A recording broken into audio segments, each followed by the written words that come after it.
Pessoal dos primeiros anos, tudo bem com vocês? Depois de uma semana voltada para as atividades da Feira de Ciências, retomemos de certa forma do ponto onde terminamos, onde paramos na aula passada. Então eu havia pontuado com vocês a presença do Império Franco-Carolíngio, cuja principal figura, o principal expoente é um rei chamado Carlos Magno, tá? Um nobre chamado Carlos Magno. Qual a importância, por que eu fiz questão de passar para vocês Carlos Magno? Carlos Magno, ele seria, de certa forma, o precursor do feudalismo. Então, mesmo sem querer, contra a sua vontade, ele passa a ser o precursor do feudalismo, porque é da fragmentação do chamado Império Franco-Carolíngio, que corresponderia mais ou menos ao território hoje do que é Itália, França, Suíça, Alemanha, porções dos chamados Países Baixos, Holanda, Bélgica, algumas partes da Espanha. Então, o que Carlos Magno significa? Carlos Magno é o sujeito, é um guerreiro, baseado naquelas normas de direito consuetudinário. E o direito consuetudinário, essa palavra estranha, no fundo, ela significa o quê? O direito baseado no poder de que os bens do indivíduo ele é passado de pai para filho. A gente chama isso de hereditariedade. Então esse direito consuetudinário é esse direito baseado em valores muito caros às tribos, ou seja, é o chefe guerreiro, esse chefe que tem o poder, então pelo poder das armas e pela coragem. Então a coragem ela é muito valorizada nos povos de matriz germânica. Então entenda, francos, alamanos, avaros, burgúndios, lombardos, visigodos, ostrogodos. Então uma pleiade, uma quantidade enorme de povos. Então esses povos eles têm muito arraigado, muito dentro de si a noção de coragem, de proteção. Então isso é um elemento fundamental para se entender o feudalismo. Então há uma noção, de acordo com Jacques Le Goff, de que a Idade Média ela foi construída sobre o grande edifício que ruiu em 476 depois de Cristo, que foi o Império Romano do Ocidente. Então, a queda do Império Romano do Ocidente por ação dos povos germânicos, em alguns pontos de vestibular, cai lá povos bárbaros. Os romanos consideravam bárbaro todo aquele que não falava latim. Só não tiveram coragem de chamar os gregos de bárbaros, porque muito da cultura latina ela deriva dos gregos. Então, é da ruína do Império Romano do Ocidente, dessa fragmentação e das sucessivas fragmentações que determinam a chamada Alta Idade Média. Então a Alta Idade Média, entre a queda de Roma, em 476 depois de Cristo, a mais ou menos o século XII. E a Baixa Idade Média, do século XII ao século XV. Tá? Então, observar o feudalismo ele não cai do céu na história. Nada na história cai do céu. Então, é da fragmentação do Império Romano do Ocidente pelas sucessivas invasões de povos germânicos, de povos de matriz eslava. Então, é do leste e vindos do norte. Então, do norte germânicos, do leste eslavos. Então, é da constante fragmentação do Império Romano do Ocidente, somado ao predomínio do cristianismo, outro elemento importantíssimo para ser pensado. O cristianismo, ele passa a ser aceito como religião oficial de Roma em 395, no governo de Teodósio. Então, Teodósio é um imperador romano responsável por dois grandes feitos históricos. Um feito é ter dividido o Império Romano em Império Romano do Ocidente, capital Roma, e Império Romano do Oriente, capital Constantinopla. Então, divisão do Império em dois e aceitação do cristianismo como religião oficial do Império Romano. Não dá, pessoal, para entender a Idade Média se você não entender a prevalência, principalmente na Europa, do chamado cristianismo enquanto religião oficial. Então, os povos germânicos, eles eram pagãos. Os povos germânicos, eles não eram batizados dentro das premissas do cristianismo. Os povos germânicos, eles eram politeístas. Estudem, por favor, o nome dos dias da semana. Os dias da semana, em inglês, eles são assim, eles são a máxima, o máximo ponto de fusão entre cristianismo e paganismo. Sunday, dia do sol. Monday, dia da lua. Thursday, tá? Thursday, Wednesday, ou seja, tudo ligado a deuses pagãos. Thursday, dia de Thor. Friday, dia de Freya, que é uma deusa da fertilidade dos germânicos, tá?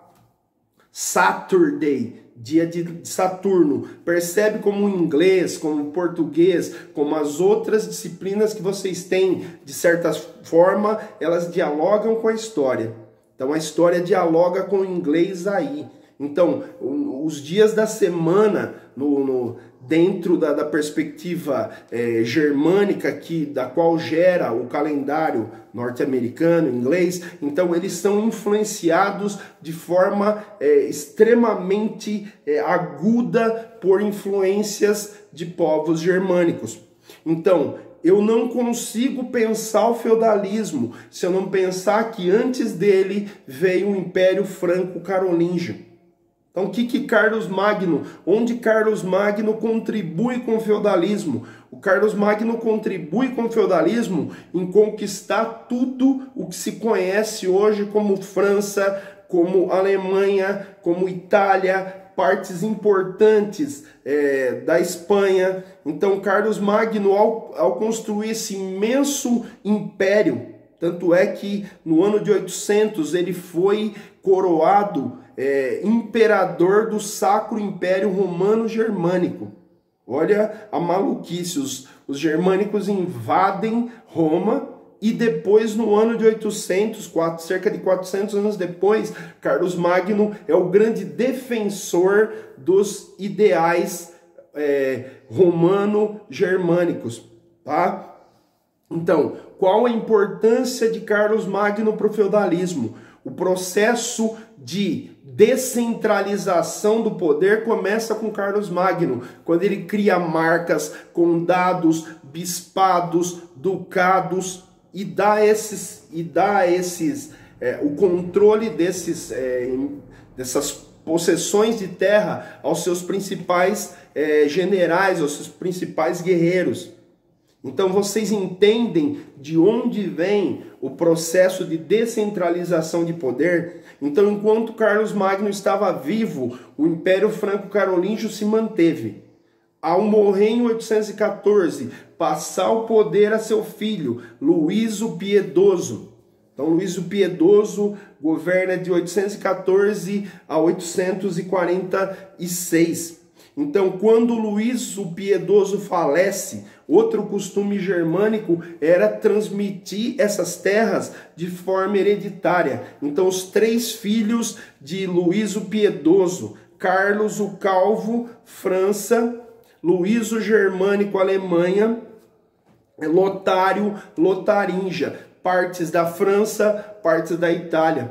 Então, ao falecer esses netos de Carlos Magno, o poder vai se fragmentando cada vez mais. Então, no feudalismo, eu não posso acreditar que o rei é a principal figura. Havia reis, haviam, mas esse rei ele não tinha todo o poder como vai ter na chamada Idade Moderna. Então, o feudalismo ele é marcado, a palavra feudum significa um bem que é doado para alguém. Então, um senhor, dono de terras, doa parte dessas terras a outro senhor. Essa é a relação feudo-vassálica. Então, por favor, pessoal, vassalo não é camponês, tá? Então, se eu for pensar em feudalismo, o feudalismo ele é marcado por um intenso processo de ruralização da sociedade. Então, o medo das invasões, o medo das violências, o medo de ataques faz com que as pessoas procurem o campo. E no campo, ao chegar no campo, eles já encontram uma estrutura baseada no latifúndio romano. Percebe como que as coisas estão interligadas?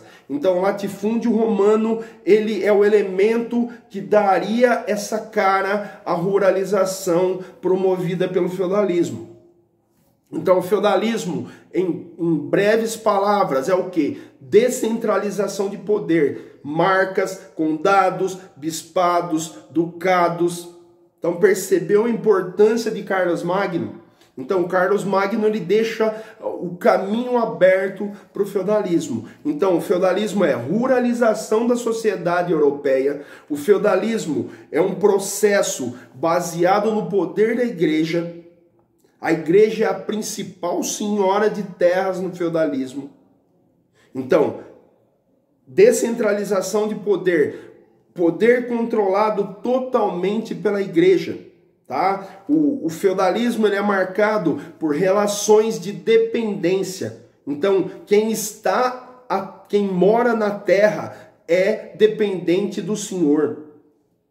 Entendeu? Então o feudalismo ele é marcado por esse processo de descentralização, ele é marcado por um processo de ruralização da sociedade. Outrora cidades eram importantes, Roma, as cidades gregas, as cidades da Península Arábica, mas no feudalismo o mundo rural ele é essencial.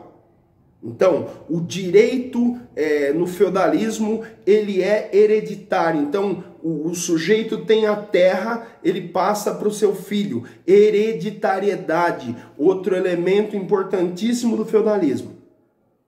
Então, ruralização da sociedade, descentralização de poder, produção de subsistência ou autossuficiência.